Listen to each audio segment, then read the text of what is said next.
Olá, muito boa tarde, seja bem-vindo de novo ao Novo Canal e desta vez ao programa mais saudável deste seu canal de televisão regional, Tempo de Saúde, com o nosso já habitual Dr. Dinis Caro. Muito bem-vindo mais uma vez, doutor, sempre ao Olá, seu espaço Mariana, de muito comentário. boa tarde também aos telespectadores. Doutor, hoje vamos continuar, no fundo, o tema que tinha abordado na semana passada com a Fátima, que falaram dos ossos do crânio, não é? Esta semana vamos falar dos ossos da face. É, exatamente. Nós há 15 dias, como se lembra e disse muito bem, nós dissemos alguma coisa acerca dos ossos do crânio. Fundamentalmente falámos de uma das principais complicações que pode advir do seu traumatismo e que são as hemorragias e os hematomas intracranianos. E eu, na altura, descrevi os sinais e sintomas destas afecções aos telespectadores, porque isto são entidades com uma alta taxa de mortalidade, portanto com um potencial letal muito grande, e a maneira melhor de diminuir essa taxa de mortalidade é o diagnóstico precoce e, consequentemente, o tratamento também precoce. Nós, esta semana, vamos baixar um patamar e, como os telespectadores irão ver, vamos falar dos ossos da face. E o que é que eu, enquanto ortopedista, tenho para dizer acerca dos ossos da face? Olha, muito pouco, certamente não muito mais do que aquilo que disse acerca dos ossos do crânio. E, fundamentalmente, esclarecer as pessoas de que, embora se possa tratar, e se trate de ossos, se possa tratar de fraturas ou outra patologia óssea, a verdade é que os ortopedistas habitualmente não são dados nem achados nesta área. E então, quem é que trata estes problemas? Olha, hoje em dia nós temos uma especialidade que está inteiramente dedicada a esta área e que é a cirurgia maxilofacial. Portanto, o próprio nome é descritivo. De qualquer das maneiras, deixe-me esclarecer os telespectadores de que a especialidade de cirurgia maxilofacial é uma especialidade relativamente nova entre nós, de maneira que antigamente quem é que tratava destas situações? A cirurgia plástica, sobretudo aqueles colegas que se dedicam mais à traumatologia e à cirurgia reconstrutiva, mais do que à parte estética. De maneira, com certeza, que ainda é possível encontrar muito cirurgião plástico com ampla experiência e conhecimento quanto baste para tratar deste tipo de situações. Em alguns casos particulares, por exemplo, fraturas dos ossos do nariz, os otorrinos tratam desta situação. Se tratar de fraturas da base da órbita, por exemplo, os oftalmologistas também muitas vezes tratam desta situação, e também quem pode tratar das fraturas da maxila e da mandíbula são os médicos estomatologistas. Não dentistas. Não dentistas. Qual é a diferença entre estomatologista e dentista? Olha, muito boa pergunta, porque a verdade é que isso é algo que não é facilmente perceptível para os não profissionais, porque nós realmente na área da medicina dentária temos 3 tipos de profissionais, e que são os estomatologistas, os médicos dentistas e os odontologistas.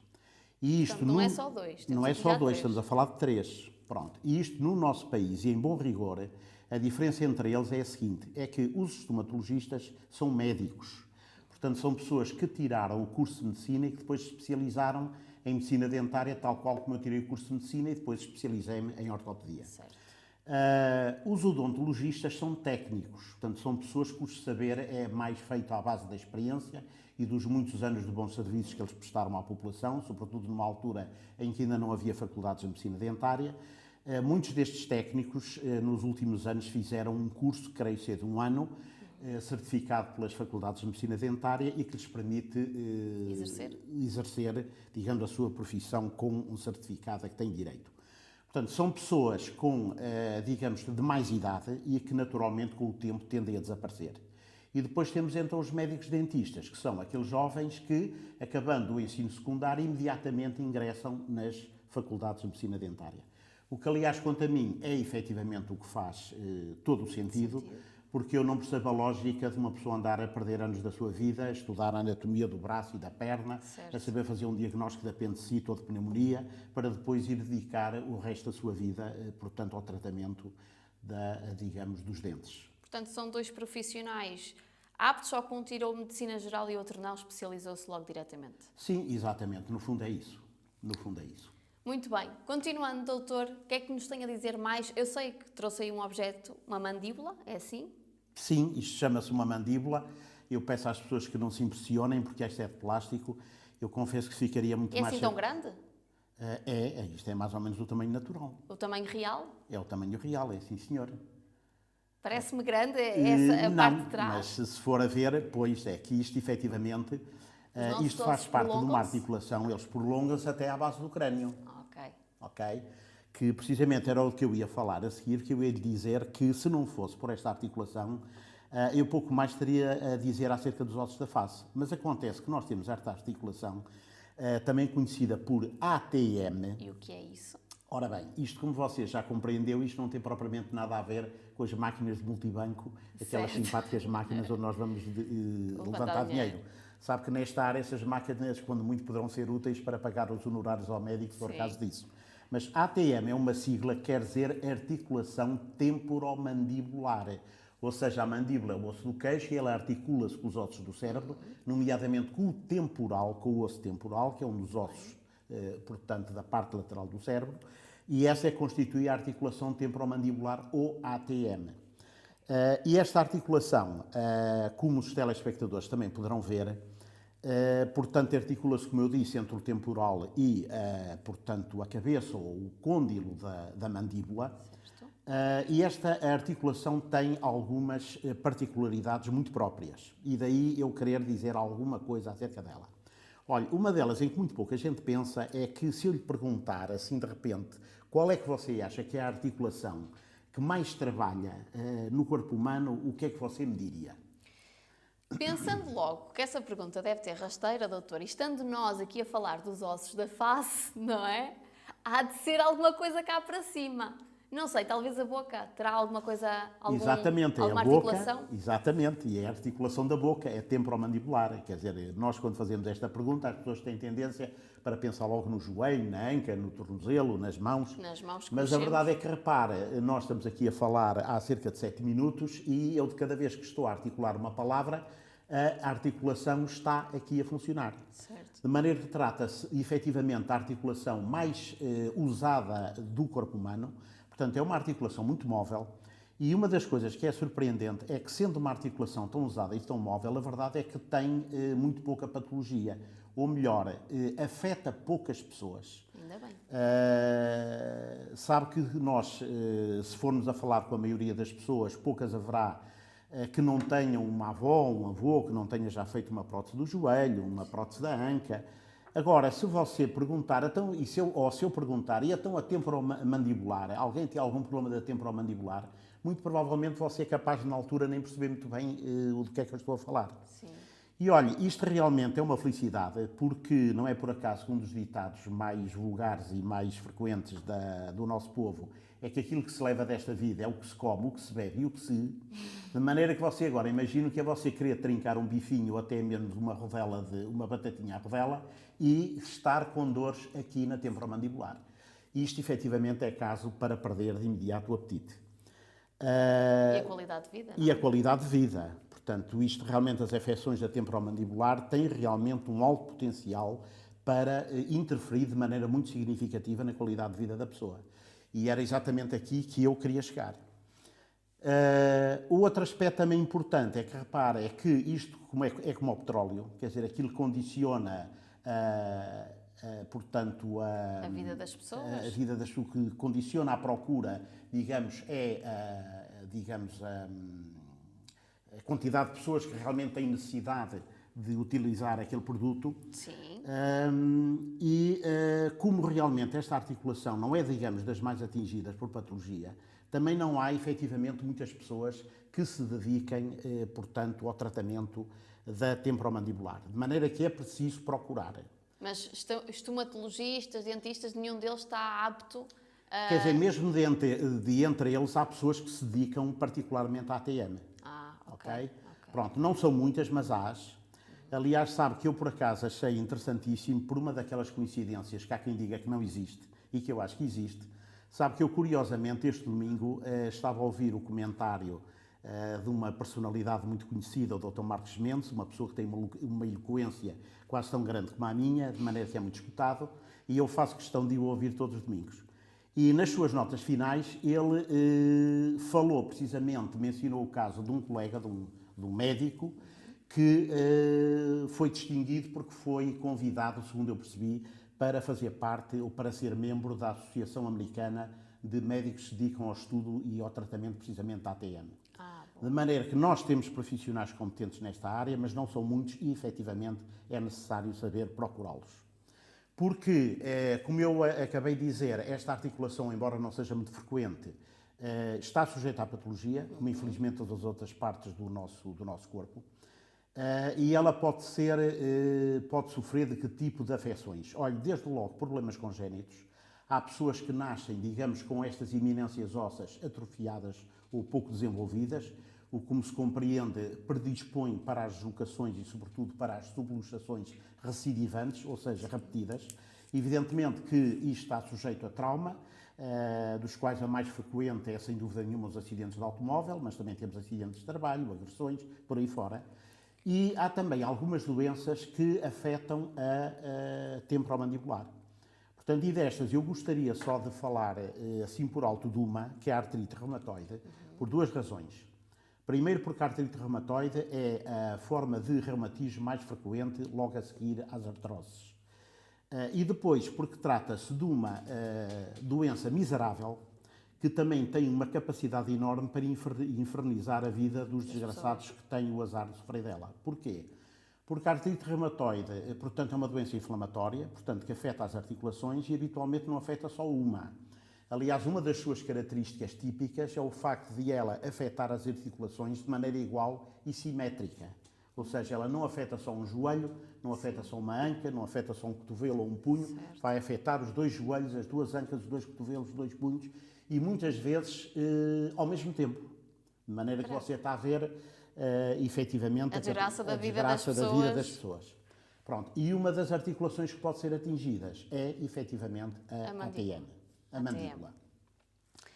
Este tipo de patologias, doutor, não carece, portanto, de idade como algumas que temos vindo a falar neste programa. Com o avançar da idade, elas podem vir a aparecer. Estas não, é mesmo por traumatismo ou acidente que elas acontecem. Sim, isso é verdade. Evidentemente que o traumatismo e um acidente pode acontecer em qualquer altura.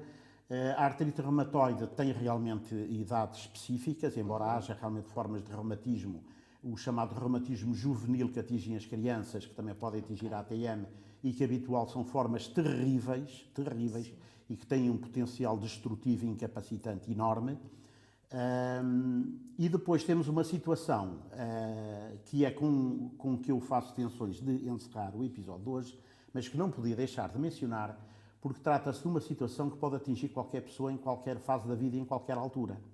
E que é uma situação muito embaraçosa, e que, curiosamente, mesmo poucos técnicos de saúde se consideram habilitados para a resolver, apesar dela ser de solução muito fácil, mesmo por qualquer pessoa, desde que essa pessoa mantenha a calma e a serenidade, que habitualmente é aquilo que é mais necessário nestes casos, e que é a luxação aguda da temporomandibular.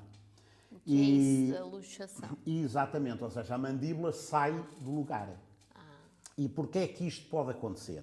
Olha, como os telespectadores vão poder ver, e nós vamos mostrar, e está aqui presente neste modelo, portanto, a mandíbula tem aqui três eminências ósseas, temos aqui o côndilo, também designado por cabeça, e aqui isto encaixa numa fossa, a fossa mandibular do temporal, do osso temporal, que à frente tem uma eminência óssea, o tubérculo articular, que habitualmente impede, digamos, o côndilo de sair do sítio quando nós abrimos e fechamos a boca.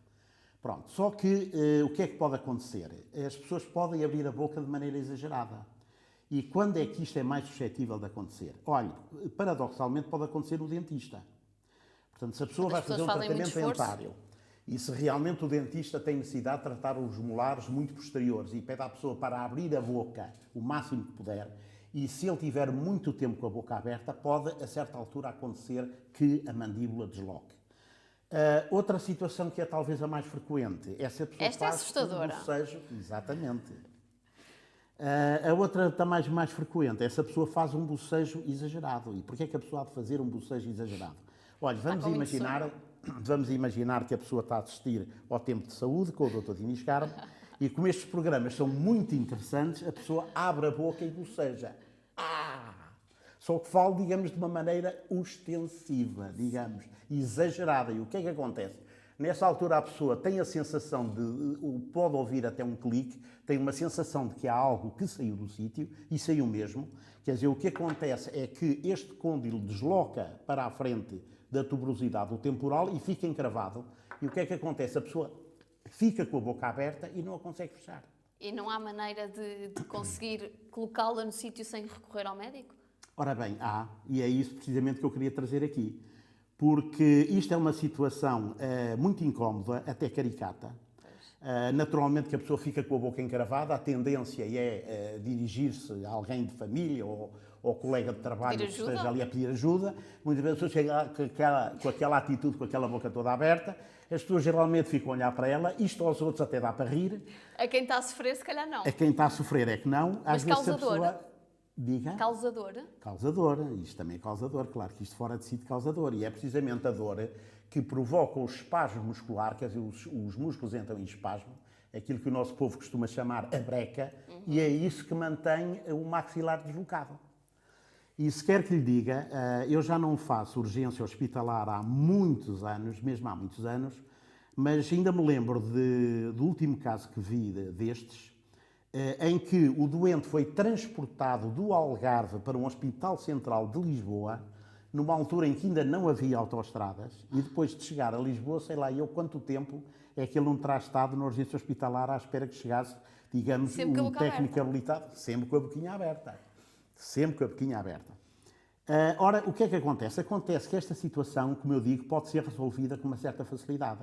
E como é que isto se faz? Repare, como eu expliquei, o que acontece é que esta eminência óssea, portanto o côndilo, passa para a frente deste osso que se chama o tubérculo, desloca para a frente. E quando nós queremos que isto vá para trás, isto não vai.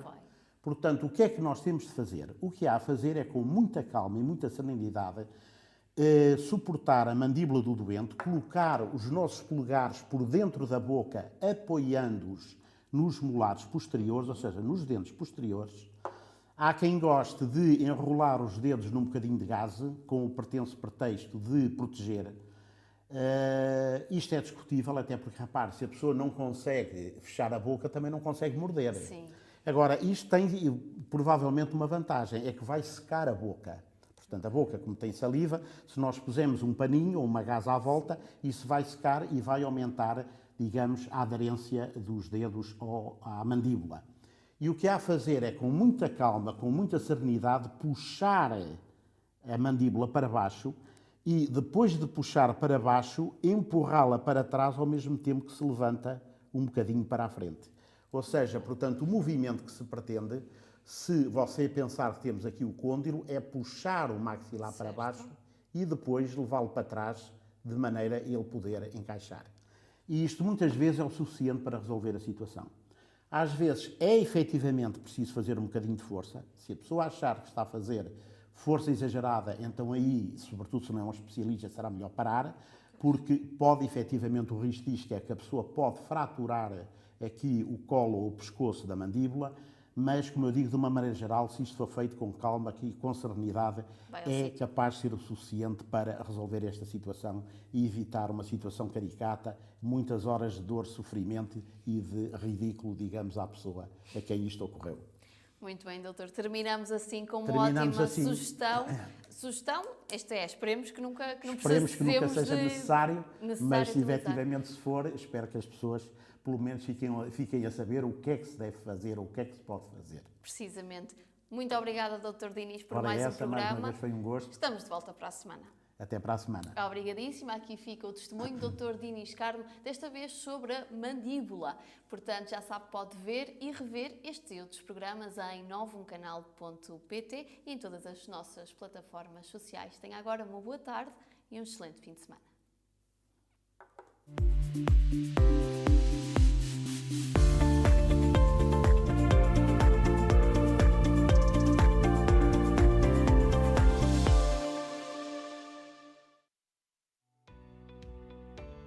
Novum Canal. Sempre Novum, sempre seu.